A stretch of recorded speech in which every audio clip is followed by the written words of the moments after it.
How often do we wait until we feel ready to act?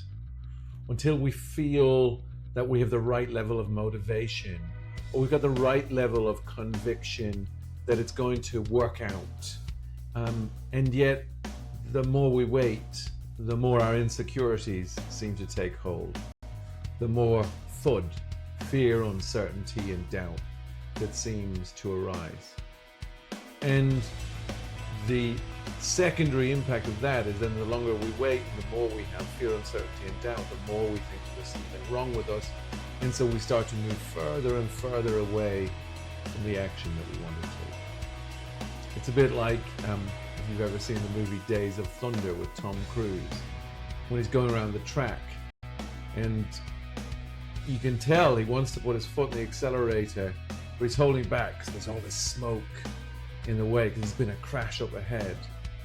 And he's like, oh, I don't know. And then at the last minute, he puts his foot down on the accelerator and he just drives straight through the smoke.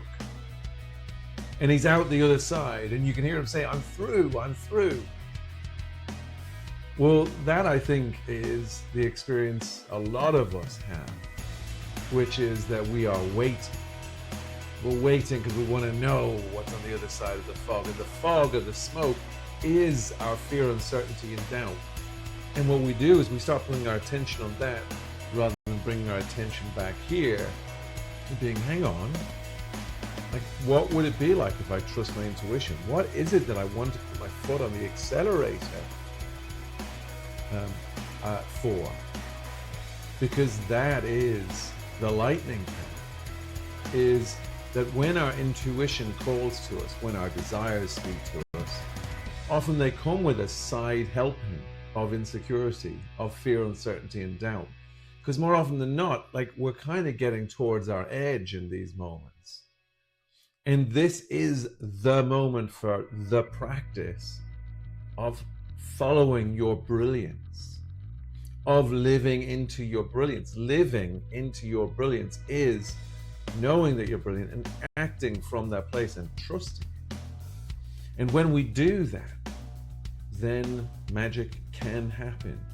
Maybe not in the way we'd expect it, but that is part of the incredible journey of living.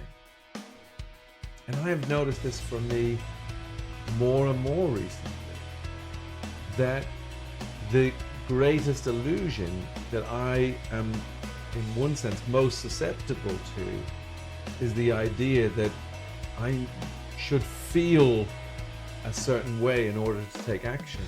Whereas actually what I'm noticing is the opposite. It's that fear, uncertainty, and doubt, that bit of insecurity, that's almost a signal that, hey, you're there, you're at this point. And so recently I've been using that as a trigger to kind of implement 3-second rule, a kind of 5-second rule. Well, like what is the easiest and simplest first step I can take? That means I put my foot in the pedal. It might mean that I go and speak to someone, or I pick up the phone, or I change something on my website, or I send an email, or I book a trip, or I book myself into a class, or it actually means anything that I'm noticing, I really want to do that, but I've got something I can do it. What's the simplest and easiest first step you can take? Because when we bring it down to that level of clarity and simplicity, I've got an idea. What is the simplest and easiest first step I could take that means I'm not hesitating, I'm moving? Like it's just that. We shift from hesitation into action, and then we're off, and the smoke dissipates. So that's my challenge for all of us, is to know that we don't need to spend as much time concerning ourselves with all of our fear, uncertainty, and doubt. That is the illusion. We want to put our attention on our truth and know that whatever it is that's calling you, that's the direction to go.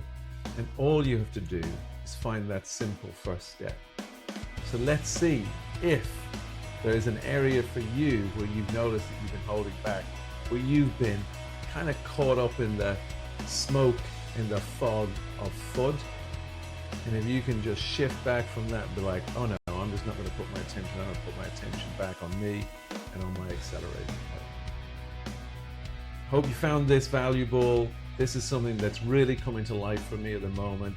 It's something that I'm pushing myself on. It's something I'm pushing my clients on, which is to really come back to trusting themselves and putting that accelerator pedal to the floor and seeing where it takes them.